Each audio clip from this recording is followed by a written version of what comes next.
Well, it's just me again. So if you guys were wanting to see Katie, well, sorry about it. Not here. Still on vacation. Still clocked out. Wonder if we're gonna have to have a one-on-one with her. Have a sit down. Be like, I don't know if your attendance in the last week is star worthy or not. No, she's so I think she's getting ready to go to bed. It's 8 hours ahead in Ireland right now. 8 hours ahead of California time, Pacific time, which is what we're in.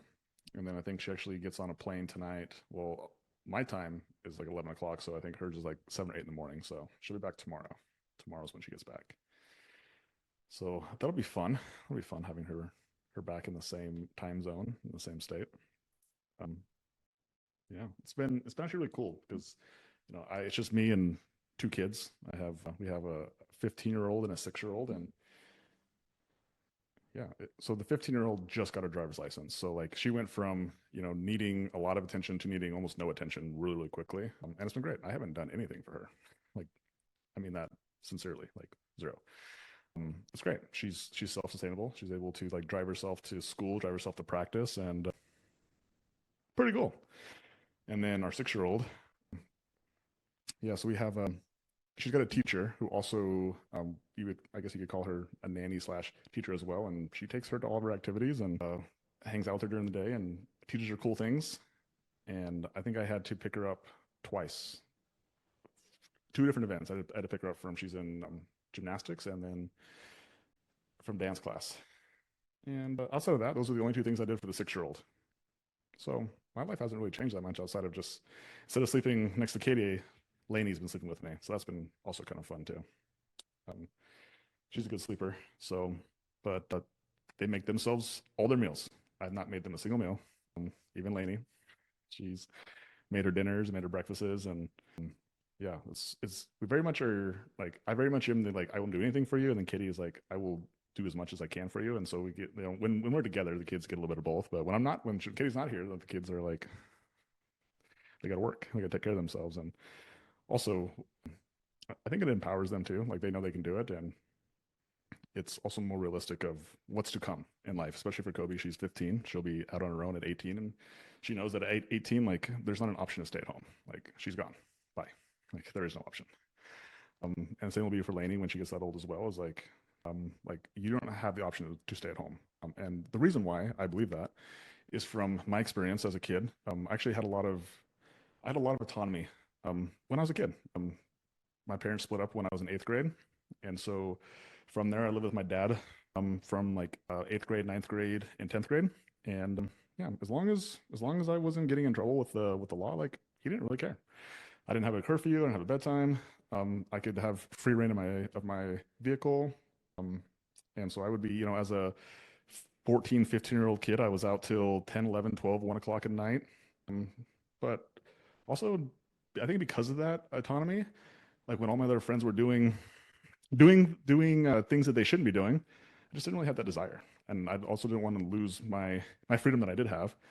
And so I'll just tell the story. So I can remember a time where um, I was we were inside somebody's house, and all my friends like to smoke weed, and I didn't smoke weed, and so they would all go to the back room, and they would all go smoke, and I would just stay in the living room by myself playing video games, and sometimes it would last for an hour, so they would forget about me. I wonder why. But I remember like at that point, kind of realizing that I don't know if that was different, but I just was like, I just didn't just no, just never wanted to do that. Never also wanted to lose my freedom. And also it just didn't like I think a lot of people what I observed was that the people who were always getting in trouble were the parents who had really strict parents. They were they they felt the resistance and they wanted to fight the resistance. And I had no resistance. Like my dad didn't care. I just say he didn't care. He just gave me a lot of autonomy. He gave me a lot of trust. And I would say that I didn't ever disprove him. So I got to keep that. And then I ended up moving in with my mom when I was a junior and senior. And same thing. She gave me a lot of trust and autonomy as well. And yeah, same thing. I didn't drink in high school. I didn't party. No, I just didn't have any desire to do that because I also didn't feel like I had like that I couldn't do it either. Like my parents were okay if I did do it, if I was with them, I was being responsible, which I don't know if that's necessarily kosher or not, but like I just didn't have any, I didn't feel the resistance. And so I think that with my kids, I always saw that as something I was wanted to give them is to like help them, like give them autonomy early on. And also at the same time though, like instead of just giving them autonomy, like teach them skills. And so whether it's something as simple as like making your own food, something as simple as like, showering by yourself, doing your own hair, girl, girl dad problems, right? Um, brushing your hair, actually like actually taking a bath, not just being stinky all the time.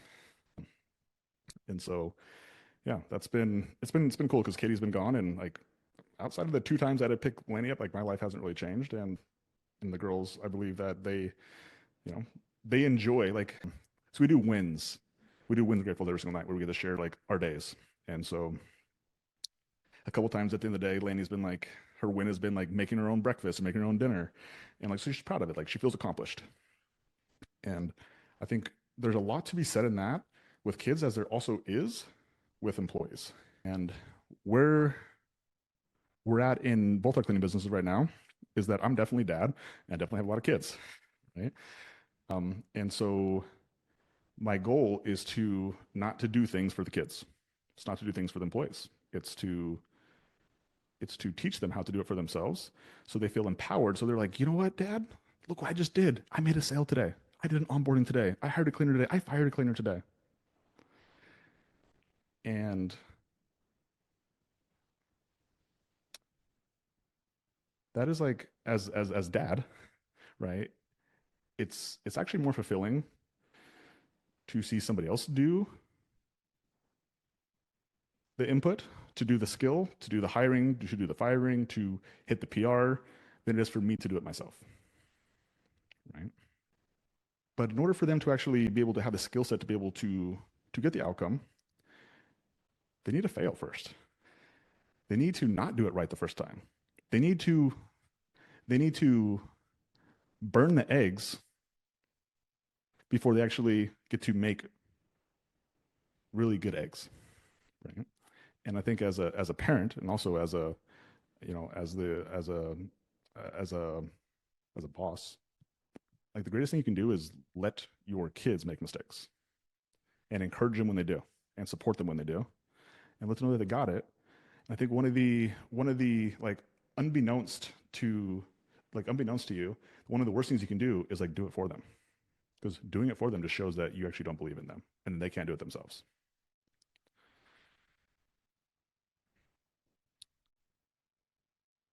And so, as we now transition into our cleaning companies here, yeah, this week that we're currently on looks very scary. We have only $10,000 of revenue on the books for this week. And like for reference point, just for you guys who've been on for a long time, even people who are just getting on here, like we've been consistently hitting 16, 17, $18,000 a week. So like that's quite a stark difference in revenue. Um, and so yeah, this weekend, sleep sleep was few and far between, and just like how do we solve this problem? What do we do? And up to this point, the problem has been we just didn't have enough cleaners to solve this problem. Um, but now we actually do have cleaners. Now we just have empty schedules. And so when you're putting so much attention on hiring the cleaners, that attention gets pulled from bringing on new clients. And so we put a lot of attention on hiring new cleaners, and we're paying for it in this very, very moment by we don't have a lot of cleans on the schedule at, at the moment. And we can get into a virtuous cycle of like then we continue then we'll lose cleaners again because we can't fill their schedules. And then you go into this continuous cycle of like I can't grow because when I don't have clients, then my cleaners don't get fed. And when they don't get fed, they go somewhere else. And all of a sudden I lose cleaners. And then all of a sudden I have too many clients and not enough cleaners. So then I go back and hire cleaners again. And then I can't fill their schedules. So I lose them again. And you're like, I should just, this is not the right business for me. Let me go try Pool cleaning. Let me go try commercial cleaning. Let me go try being an employee again for somebody else.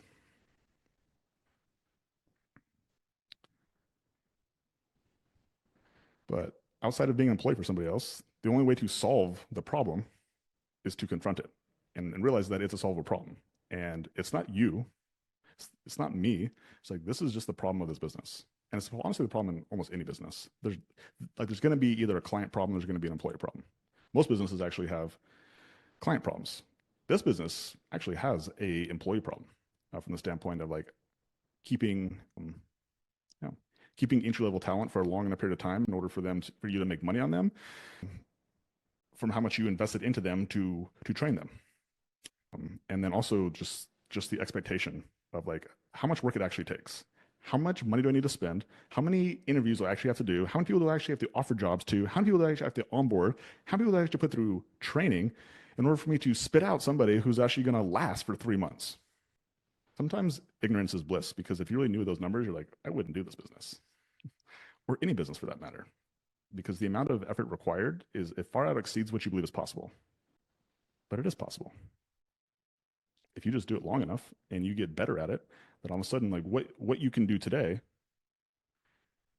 you have more capacity than what you could have done 6 months ago. Imagine where you guys were 6 years ago.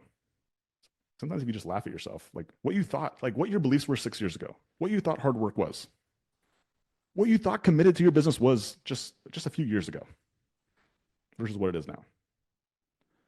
Like if you look back at that and you're like, yeah, there's a huge gap. Understand that also where you're at right now versus where you're gonna be the next 2 years, like the gap is even bigger. And so like that's a really like I think that's a belief that can also create peace, is that like just because you don't know right now doesn't mean that like you can't figure it out, because you have before and you can do it again. It just requires you growing your capacity, which means that you're going to acquire new skills while at the same time getting better at the skills you already have, and then just continuing to stack skills together, which means you have to be more consistent, you're going to be more committed, and you're going to have to you yourself have to get better.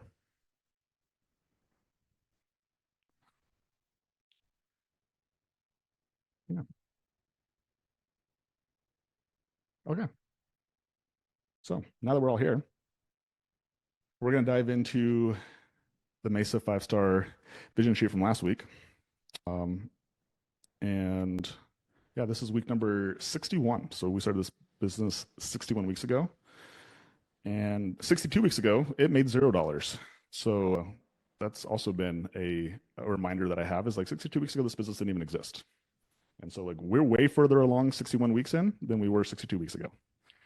Which also reminds me just to like look a little bit further out um, from a time horizon, because in 5 years, like, will I really care about week number 59, 60, and 61? I won't care about the weeks themselves, but I'll care that we got through those weeks, because those weeks got us through to get us to week 65, to 70, to 90, to 100, to 100, week 150. And like, that's like, as much as this game is about growing, there's half the game is surviving.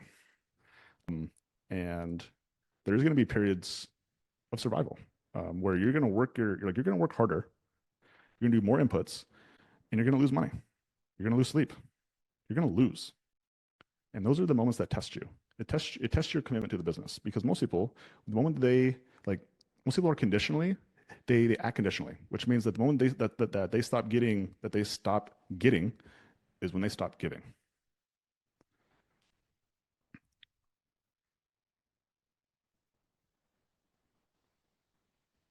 So Kobe and Lainey and Kitty, they also go to church on Sunday. I usually don't go to church.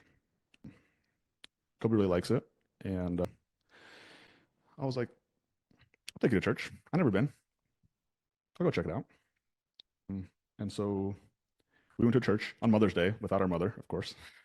I'm sure most people thought that we were widowed or something, but we went to church, and one of the messages that the pastor gave um, was around giving, and it was great, because like I look at everything as a business. In church, by the way, whether you guys go to church or don't go to church, understand this: it's a business, okay? And the church is a great business. Like if you look at the buildings that the churches have, like they're they're usually They're usually like the nice churches, they're nice, right? Now, of course, you always like you have the brand new churches, ones that are just getting started and they have they're like out of an old school or something like that. But some of the churches that I'm sure you guys have seen around town, like they're pretty nice, right? And the reason that they're nice is because they have offerings during church, right? And so it was cool to like go through the format. And so like, the format of this church was they play music for the first 15 minutes. Um, churches I think starts at 10:45, but like they actually don't start till 11 because they need to get all the people in there. They play music, make you feel good, and then and the pastor comes in and right away he's talking about giving, right before they go to like offer the buckets. And he's like, what I realized in my life is like the more that I give, the more that I receive. And so one thing that I thought was really unique though what he said about that, was that he's like, but the thing is like when I give love to someone over here and they reject it, it doesn't mean that love wasn't for nothing. I get that love from somebody else. So just because you give money in this place, you give money to your business, doesn't mean the money doesn't come back somewhere else. And I thought that was actually really good because I'm a big believer in like the more you give, then the more you receive as well. However, the little nuance that he took to it was that it doesn't come back to the same place that you give it. And so a lot of you guys have given a lot to your business. Maybe you've given a lot to your family. You've given a lot to people around you, and maybe it wasn't returned by in those individual circumstances. And so I think the message to take from that is that like your giving is not for nothing. The act of giving is like it just builds you, it builds your confidence. And then that receiving, it might not come back right from not from the same source that you gave it to, but if you just keep giving for long enough, it will come back. It will come back way bigger, way bigger. And so I think that was like a really good message that took from that right before the bucket came around for me to like put money into it, which also was great timing as well. Um, but yeah, so just understand that like even right now when you're not getting anything from your business, like the giving is so important. You just keep giving, and it it's it's a form of giving unconditionally. And the more that you can give unconditionally, and you're not expecting things come back, that's when they come back. Because they don't come back in the same lane on the same road that you gave. They come through a different lane. They come through a different source. And so just the act of giving is so so so so important. And everyone in here, like you can give, like you can continue to give your time, you can continue to give your attention um, to your business. And if you just keep giving long enough, like it'll come back. It'll come back. So, okay. So let's get into the vision sheet today. Yeah, and then I'm going to share with you guys the strategy of how we solve this problem of only having $10,000 in the books, and we have 50 something spots that we got to fill, which is just scary, and fun and exciting all at the same time. All right. Okay. So we can see the sheet. So yeah, Mesa 5-star cleaning week number 61. Um, so projected monthly revenue 51,000. Last week we were at 50, so like we didn't grow very much last week. It's pretty scary. And the last couple months, so the last 4 months, we've done 64, 64, 70, and 68,000. So we're like quite a bit lower than we have been in the last 4 months. Last 30 days revenue 66,000. Next 30 days revenue, look at this number, 43,000. Look at how that's been trailing lower and lower. This is just a sign of attention, right? Like when you don't put attention on something for a period of time, like it's going to catch up. This is where the consistency is so, so important. And also just like, it's also the problem of being small, because when you're small, when you have, two office staff, like they only have so much attention to focus on recruiting and then sales. And so this is definitely a problem that I am seeing happening. And you guys who are in this business, like you guys feel it because you're the ones who are doing the recruiting. You guys are the ones who are doing the sales, and you're also talking to the cleaners, and you're also doing the books on the weekends, and you're also trying to figure out how much money you should save for taxes and all the other things that happen in your life. So those the attention gets scarce, and this is why it's hard to grow a business. Is because like you really can't grow a big business by yourself. It's next to impossible. But the problem is that in order for you to actually grow a business that doesn't require you to do all of it, then you have to learn another skill set. You have to learn how to teach somebody what you are doing. And sometimes the problem with that can be is like you don't even necessarily know what you're doing. And so the first step is for you to know what you're doing, and then for you to document it in some way, for then so then you can teach somebody else how to do it. And that skill set, like all their skill sets, it requires you to not be very good at it in the very beginning because you've never done it before. And so your communication of what you're doing to somebody else is like, yeah, I just do it this way. Can you just like go make me a sandwich? And they're like, yeah, I'll make you a sandwich. And then all of a sudden they come back with like bacon and peanut butter and mayonnaise. And you're like, that's the kind of sandwich you made me? Because you just expect them to think like you. And then you realize that like most people don't think like you, and that's why you're the boss, and that's why they're not. Because employees are actually really good at being told what to do. And new entrepreneurs are just really bad at telling other people what to do. And so we have this nice combination of you should know what I'm thinking, or you should know what to do. And the other person's like, just tell me what to do. You're like, I did. I told you to make me a sandwich. And they're like, I did make you a sandwich. You're like, that's not what I wanted. They're like, you didn't tell me what you wanted. Well, you should just know that I don't want mayonnaise and bacon on my sandwich. You're like, in my family, that's how we ate it. And so this is where expectation of like we're the problem, not the person who doesn't do what we want to do the first time is not the problem. We're the problem, and our directions are the problem. And I think that entrepreneurs don't realize that like that's actually the goal. Like the goal is to be wrong. I think most entrepreneurs want to be right. The goal is to be wrong because when you're wrong, you can fix you. But if you're right and you still get the outcome you're looking for, then what are you going to do? What are you going to do? You're going to wait to be saved? Is somebody going to come save you? Is somebody just going to come magically be like, I am the solution to your problems. I can do everything that you want the first time. No. So there's only so much attention that goes around.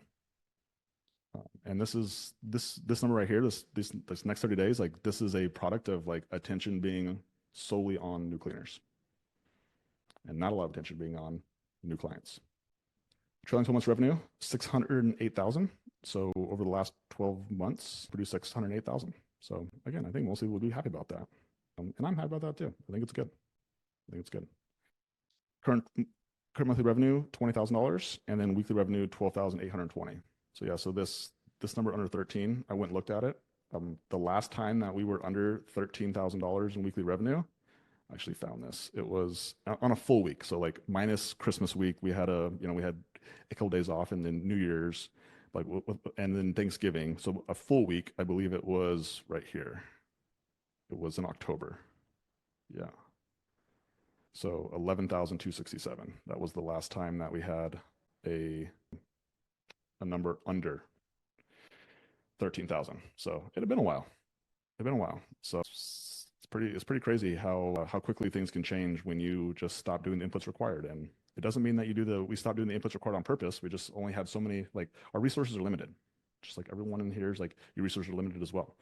And so like when you lose 14 of the 16 cleaners that you had on your team 3 months ago, like it's tough. It's not it's not the goal. Wouldn't recommend it. Wouldn't try to do that. But if you're going to be in this cleaning business for a longer period of time, like you're going to have a mass exodus. And the size of that mass exodus is just going to be dependent on how big your team is. That's it. Just going to be dependent on how big your team is. So it could just be 2 or 3 of your 4 cleaners. It could be 7 of your 10 cleaners. And it could potentially be 14 of your 16 cleaners. But the reality is like you'll learn real fast.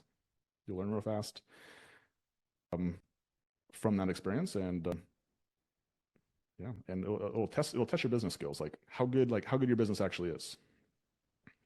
And so we've done a good job of hiring cleaners, and we've shown that the recruiting process that we have, yeah, we can reliably bring in new cleaners. Now we'll see if we can fill their schedules, which will be the next thing that we'll discover. Total recurring clients, we've lost quite a few recurring clients over the last week. I think we lost, what was that, almost 9? That might have been an accounting issue. So when I look down below, I don't see that we lost 9 people. So maybe our accounting for these have just been off for the last couple of weeks. Weekly cleans, we had 59 cleans. Revenue per clean was 217. Cleaners, we have 13 cleaners. So 2 weeks ago we had 20, and then obviously some of those dropped off. We got to 16 and then 13. So we've also we've also not only have we just lost cleaners, but we also had to actually fire cleaners in the last couple of weeks too. So one of the things that we had to raise our standards, and so like while we bring on new cleaners, like even though we're not netting anymore, like we're also just making our team better. And so over the last 3 weeks, our team meeting, when I show up to it, like 3 weeks ago, like the week before we got a new office, 3 people showed up to the team meeting. It was like cringeworthy. I was like very embarrassed. Um, and then each week, more and more people show up, and the caliber of people that are showing up too is also getting better. And like today, this morning, I was like, these are actually good humans. Like I just like stayed and interacted and talked to people. I'm like, these are actually cool people. And it just takes a lot of work. It takes a lot. It takes 20 people to filter down to 13. And guess what, guys? Like we onboarded 3 more people last week, as you guys will see down below, and we have 3 or 4 more people onboarding again this week. And like we're gonna have to continue to do that. And that's why like this is not gonna go away. Um, it's like this is how the business is gonna operate. Like if you want high quality people, you're gonna have to bring people in. And the thing that we're doing now though is that we're also just like we're cutting the fat. We're cutting the fat quickly. We're cutting the fat quicker, but it's also because like we're bringing on a lot more people that we're allowing the business to do what's in its best interest, which is put the best products in clients' homes. And as we get a little bit lower to the bottom, like that's not just a statement that I made. Like there's work that goes in front of that in order for us to be able to make that statement. And that, guess what that requires? It requires investing. So like we're spending a lot more money than we normally do. We're spending a lot more time on phone interviews and Zoom interviews and onboardings than we normally do. Um, and like that's the investment that we have to make in order for us to be able to hold the standard. And that's why these decisions of business, they're like multi steps, because everyone just wants to be like, okay, now I'm going to be rich. Well, in order for you to be rich, you have to do these other things before that. Like you got to be consistent. You got to invest money. You have to continue to learn and grow. You have to say no to outside distractions. You're like, okay, but can I just do all those things and still be rich? And the answer is no. You, you cannot. You cannot, because you don't have the skill sets to do all those and still be rich. Because the reality is like you have to get rich first, and then you can start bringing on more distractions. Most people want to have their cake and eat it too, but the reality is like you don't get you don't get the cake right away, right? Doesn't happen. There's always there's always a sequence to things. Our cleaners were 25 hours on average, and then we have 221 assigned cleaning hours. Yep. So $20,000 of current monthly revenue. This week's revenue is 12,800. For the breakdown of that, 4,700 was initial clean, and then 8,000 was reoccurring. So this is definitely one of our lowest reoccurring numbers I've seen. Goal's 13,000, so definitely struggling with the recurring clients. Which, when you keep on losing cleaners, it's tough to keep clients as well. Received revenue, collected 15 inside QuickBooks. Less than 7 days, $1,000, and greater than 7 days, 1,500. So yeah, somebody needs to collect some monies here.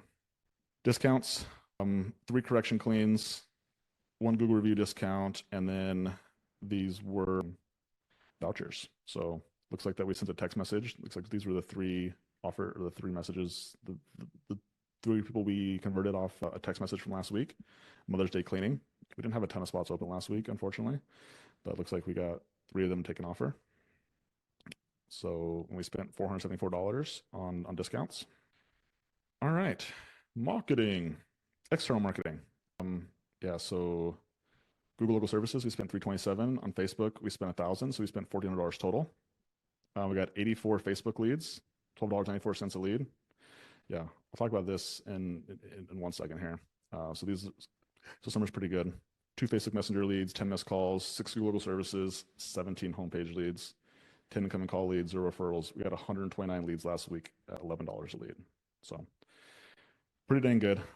One of the best marketing numbers I've seen. So for all you guys who are inside the community, there's somebody posted in there. It was like a Mother's Day special. It was like the picture with the giveaway with the get. So the only thing I modified to that is I just didn't make it Mother's Day, because I knew that Mother's Day was going to come and was going to go. And so I just took the same thing, and I can't remember exactly what I made it as, but just a spring giveaway. So that way it had a little bit more legs. And so that way I can continue to run it. And that ad itself is getting like $9 a lead, which is wild. So if you guys are inside the community, make sure you guys are using that photo. And again, you can just change the headline from Mother's Day. You can just change it to spring. You can change it to May. You can change it to summer as it's coming to summer, like that. It seems like that one's working very, very well. So I actually think that I think Kayla's on here. I think Tanner was the one who created that one and then gave it to the community. So again, one of the cool things about being part of a community is that you get access to a lot of smart people. Yeah, there's smarter people in this community than just me. And so yeah, thank you for that. And that ad's working very, very, very well. All right, let's talk about sales. So see, we only had 11 spots on filled lists last week, and we have 59 spots open this week. So we had 590 phone calls made between Keziah and BJ, almost exactly. They made exactly the same, which is interesting. 54 calls answered, 22 missed. That's actually way better than it was last week. It was a great job. 27 scheduled, 17 showed, 42 performed, 25 booked, and $6,907, which is what they booked. So that's 5-to-1 ratio. And then only 3 conversions for $620. So we can see here that these numbers conversions are very, very low, and they have been for the last couple of weeks. And so it's definitely hurting our reoccurring by not converting more people. So, but again, if you understand the conversion process, like they gotta have a good cleaner, somebody they want back in the home. And when you have brand new cleaners who are sometimes like fresh out of training, not experienced, don't know what they're doing, you never know what you're gonna get. And you know what? You got to throw them in the home anyway. And like the only way they're going to learn is by just getting experience, not doing it great the first time.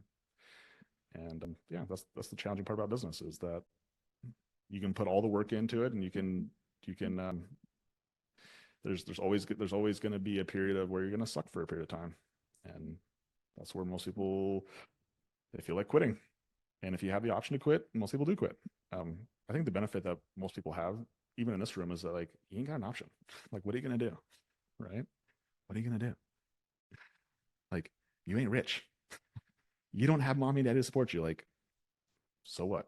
Like, so I think that's as much as you would see that as a negative thing, it's honestly one of the best things ever, because like it just forces you to figure it out. The reality is that every problem is figure outable.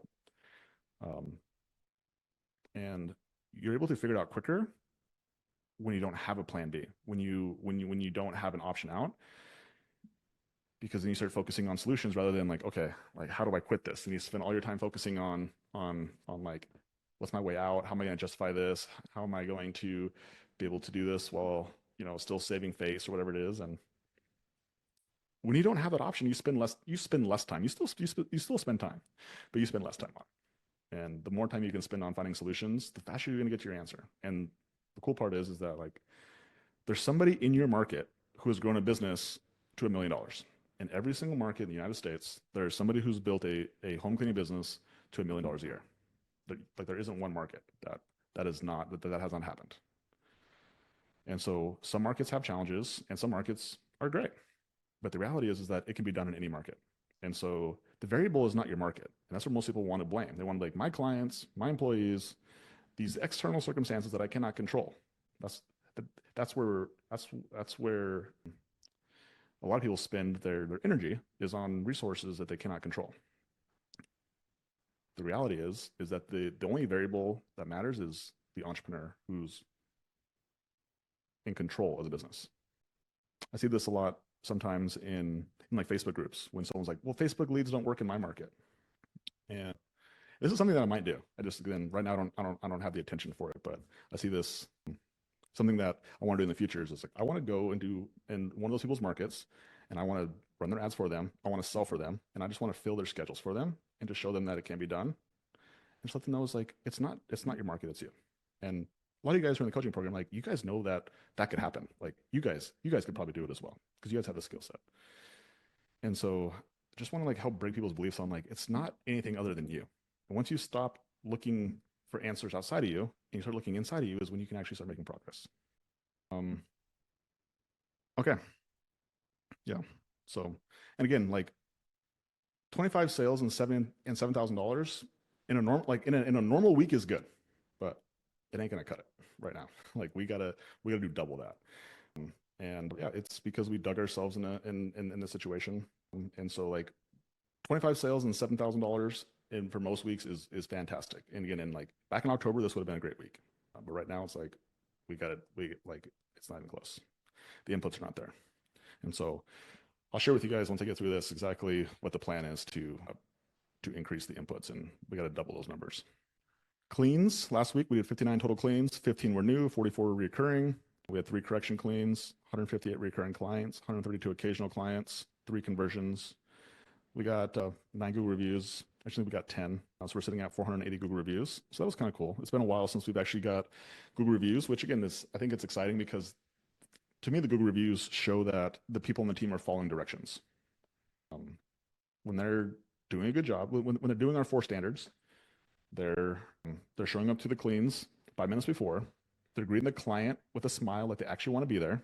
They're actually using the checklist to meet the client's expectations and checking their work with the checklist. And then they're doing a final walkthrough with the client to just ensure that they meet the client's expectations. And then they give them the Google review card that says, hey, Marie, if you leave me a review, the company actually will tip me $10 on your behalf. And then you'll get 10% off your next claim. And what sane person wouldn't do that? Like, why wouldn't you do that? I left the. How many of you guys left a review for less incentive than that? But that's also why that's why there's 480 reviews, because some of the cleaners who've done it once or done it twice, they're like, oh shit, this actually works pretty good, and it starts to build their confidence. And it's just the new people, like, yeah, just because it's done before doesn't mean that they've done it. And so the belief isn't that it can't be done. The belief is like, can I do it? And to see that we had 10 reviews again last week, it shows that these cleaners are breaking their own beliefs. And like that's actually one of the greatest things you can give to your employees is to like break their beliefs on what they can do, what is possible. And this goes back again to what I talked about in the very beginning about like doing things for people or just showing them how to do it and then them and empowering them to do it themselves.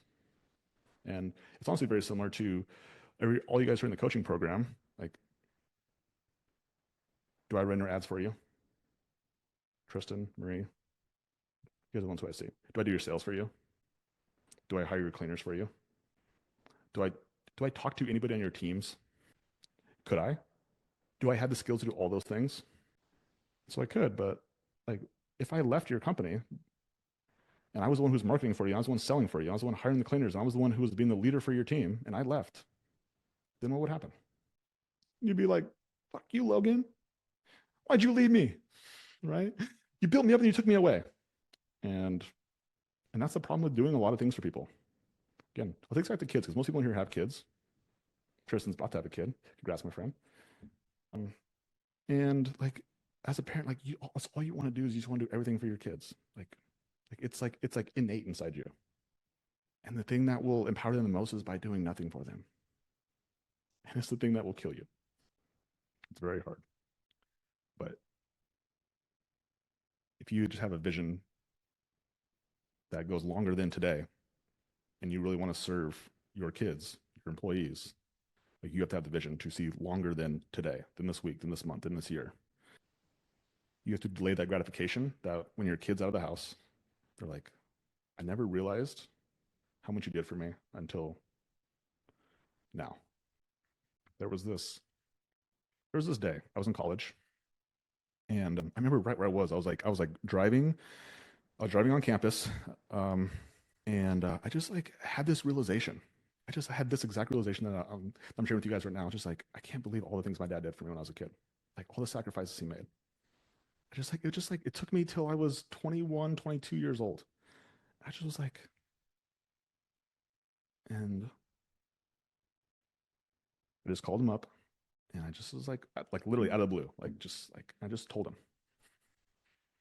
told him how much I appreciated him, thanked him for all the lessons and all the things that he gave me, and all the things that he didn't do for me, and the things that he let me make mistakes, and he never made me feel stupid. He supported me even when I was wrong, and I didn't realize it until I was 22 years old. I think that epiphany, it helped me before I had kids realize that that is what I want in life. If I just get that, if I can get my daughters to call me when they're in their 20s, be like, Dad, I get it now. Yeah, that'll be it. That'll be it. All right. So, um, yeah. So, like I said earlier, we didn't lose 9 clients. So the accounting must have just been off.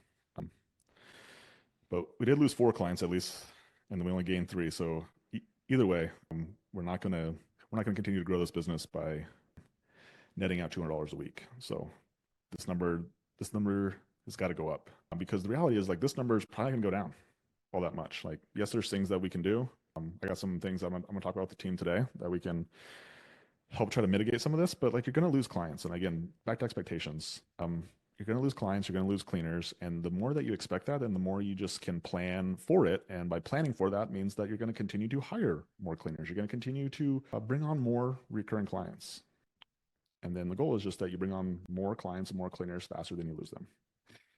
And over the course of 52 weeks, as long as you're netting more than you're losing, then your business is growing. But there's going to be seasons. There might be 3 or 4 months in between there where you lose more clients, maybe lose more cleaners. But you just like you can't let it happen for 52 straight weeks. You got to figure out how to stop it. And the only way you stop it is by doing more. How you stop how you stop from going backwards? Just do more. And yeah, we had $2,000 off the schedule last week. Looks like we charged 3 people the cancellation fee. Cleaners spent $157. This website applicants, that is not correct. Phone interviews, we did 28 phone interviews last week. We had 28 scheduled, 23 performed, 10 interviews scheduled, 8 performed, and we hired 2 people last week. So here's our pipeline as of right now. Looks like Michael just fell off this morning, so he went through his first full week of training and then said that it was too much for him. His back couldn't handle it. So Anna and Chiquita didn't even make it to onboarding. But then Colin showed up today. Emily got to chat with her and Taylor. They seem like great people, right? Elizabeth, she actually cleaned my house as a test house last week. So I got to connect with her a little bit, and yeah, seemed like a good person. And then Clarissa and Olivia right now are scheduled for onboarding. Oh no, these guys onboarded on Friday. I think there's one other person. Oh yeah, Anna, I guess. Yeah, I guess she didn't make it. So I believe there's 3 people who, oh, maybe Anna was the one who didn't make it today. So looks like we had 3 people on board on Friday, but looks like only 2 actually made it into training today. So Clarissa and Olivia are there. And again, back to the numbers game. We had 5 people scheduled for onboarding on Friday. 3 showed up, and 2 now have made it into training for the first week. And then likelihood of both of them making it is probably low. And so that's why this game is like, you got to keep going. You got to keep going. So if you want to have a $1 million business, let's just go back to this. Like you're going to need about 14 cleaners working on average about 25 hours a week. Those are the rough numbers. And so like 14 solid cleaners, that's tough. It's tough to do on the first shot. But if you have 30 cleaners and you work it down to 14, you have a better chance of making that happen. And yeah, that's the path that I see, is like you gotta hire more cleaners, and then from there you keep the best cleaners. So we had these 3 people quit last week. So here we go. So Alyssa and Sierra and Sadie, those are our top 3 cleaners. I think Heidi is going to probably move up there too. She's doing pretty good. Genevieve as well. And then Josie and Michaela.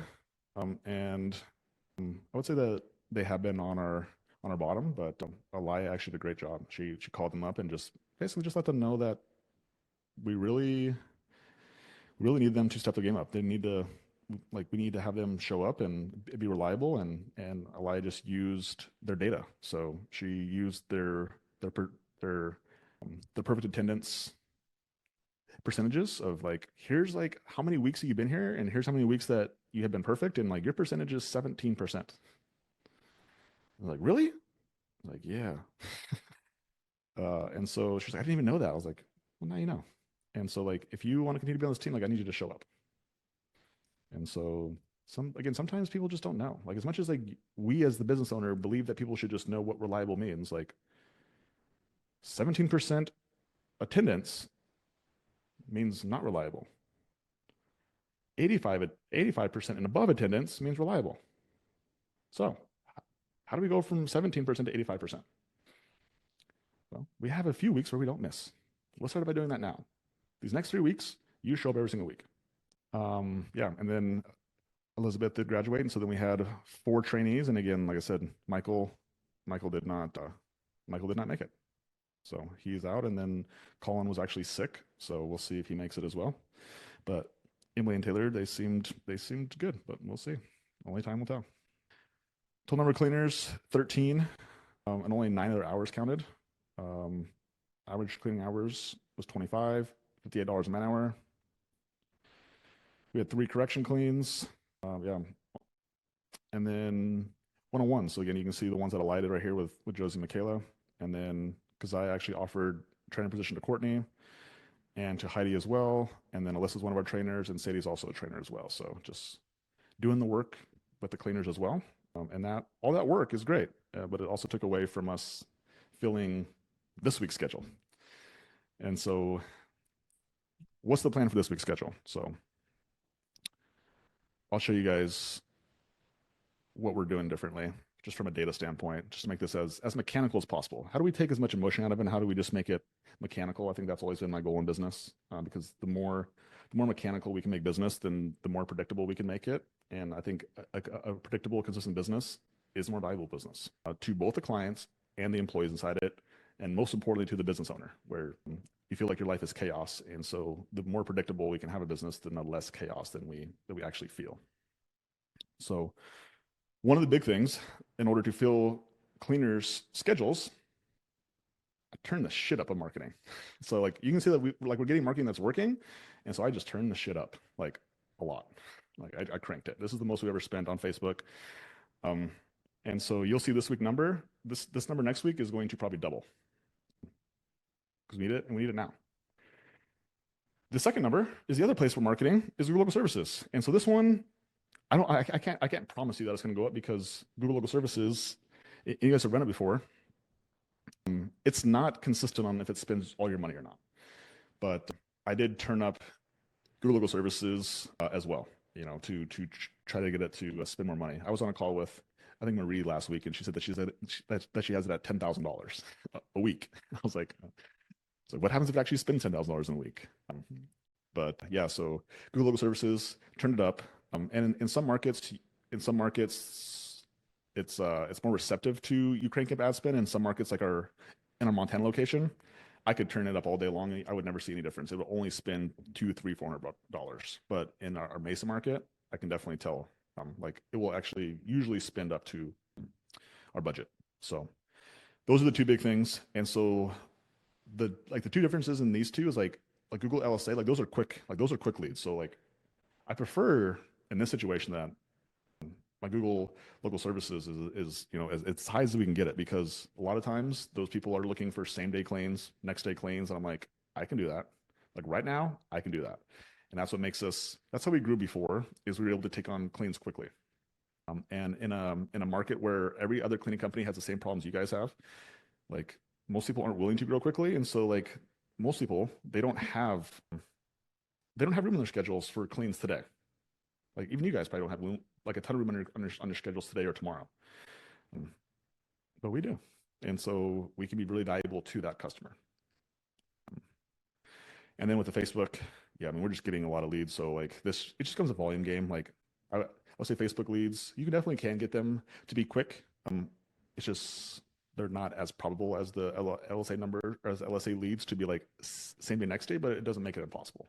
We definitely do get some Facebook leads who are same day, next days, but they generally have a little bit longer timelines. So this is just going to be the volume of like, yes, we're going to book some from next week too, because next week we're going to end up in the same freaking problem again. So like, yes, we're like this week we have to book some for next week, but like let's also try to fill this week up as well. And so that's the biggest thing, is just turn up ad spend. But then the second piece of that, of course, is then conversion. So one metric, we can turn up ad spend. The second one, the biggest one you guys will see here, you guys see Kazai and BJ, but you guys see this name right here. So what you guys have not seen in the background is that we actually onboarded another office person in Bozeman last week, and that's what Elia's been doing. She's been onboarding her, and then she's been teaching the other office person everything that BJ has been doing. So BJ was in Bozeman, and now he is in Mesa, and so we've been basically backfilling BJ, and that's what Elia's been doing, is helping those two office people in Bozeman basically learn their jobs. And yeah, so this week we're going to add another salesperson to the mix. So Elia is going to get on some phones this week as well, and yeah, we're gonna increase these numbers, and we're also going to increase these numbers of quotes performed, and we're going to increase the number of quotes booked, and we're going to increase the number of quotes projected revenue. Like that's our plan. That's what we're going to do, is increase ad spend and then increase the amount of attention on the actual leads. And so there's two ways you can do that. It's you can keep the people. So I'll tell you a little bit of the nuance too, is that we've been the new girl that we're bringing into our Bozeman location. She's actually taking over phone interviews for both locations. That way, BJ and Keziah both have focus on bringing on new cleaners or bringing on new clients. Excuse me. And BJ is actually taking over Zoom interviews from Keziah. And so Keziah, she has one job: fill cleaner schedules and keep our current cleaners happy. She's the GM of this location, and so she like keeps the she's building the culture for the cleaners, and she's filling their schedules. BJ, he's doing the Zoom interviews and he's also filling schedules. Elia, she's just how do I get the cleaners schedules full? So she's giving Keziah and BJ support, and then she's also going to jump in and do some calls as well. And so we're going to put 3 great salespeople, they all can sell. So we'll see. We'll see. That's the plan, is increase ad spend so we get them leads. So there's no worry of I don't have enough leads. Fuck that. You're going to have enough leads. I promise you. It's going to be just you. And how many calls can you get on? How many people can you talk to? And also, can you put the urgency and scarcity to do it this week? Because that's the second step too, is when you have so the difference between good salespeople and great salespeople is good salespeople can sell. Great people can sell when they want somebody to perform the clean, right? And that adds a little bit more, adds another element of salesmanship of let's do tomorrow. Oh, well, I can do next week. I get you a deal if you do tomorrow. Therein lies the difference. And all 3 of those people, they have that ability to fill the schedules. And Elia is really good at it. She's really good at it, and she's also a great teacher. And she's been teaching both Keziah and BJ how to put that stuff in there, which is probably one of the most important things. Is yeah, can you sell? But most people sell for way out into the future. Sell for tomorrow, sell for today. That's the difference.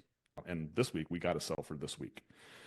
So those are gonna be the 2 primary strategies we do. And then the third one. So the third thing we're also gonna do is internal marketing. I just saw the text or the message that Elia sent.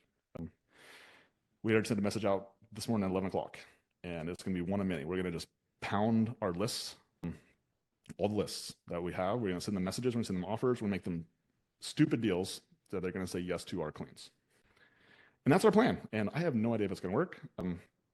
I've seen for you guys who've been on here before, we've sold 60 people in a week before. I've seen that. We've sold 50 people in a week a couple times. We've consistently sold 30 to 40 people, but 50 to 60, that's a whole nother level. But we're going to need 50 to 60 for a couple weeks. And so the only way I know we can do that is by ranking up ad spend, putting people with great talent, giving them attention to sales, and then just letting them know that we just volume is the answer. Just keep asking. You need to ask all day long, every day. And also, we need it today. So sell them today, not tomorrow. So cool, guys. Yeah. So ad spend, $225 a day on Facebook. Yeah. So yeah. Cool, guys.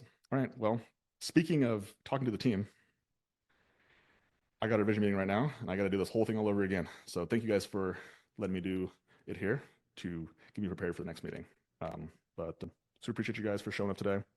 And if you guys are having a situation where you got to fill cleaner your schedules fast, like that's the blueprint is ad spend first. Well, I should say this. I would probably go attention first.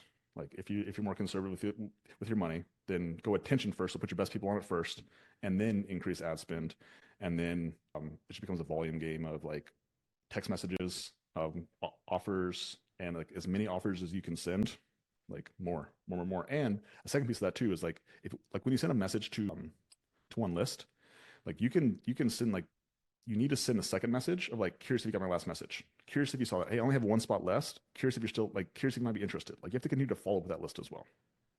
So back to the volume game, keep asking, don't just ask once. Rookies ask once. People who are successful in business, they just keep asking until they get exactly what they need. Like that's the truth. So all right guys, super appreciate you guys. Happy freaking Monday. Go out there and yeah, grow your businesses, grow it up. Like it's like it's challenging, it's hard, but these are the type of things that will actually give you confidence to like do something that you don't know if you could even do. Happy Monday. Appreciate you guys. If you guys are inside the community, yeah, call tomorrow. The sales coaching call is tomorrow, and then Wednesday we have the group coaching call.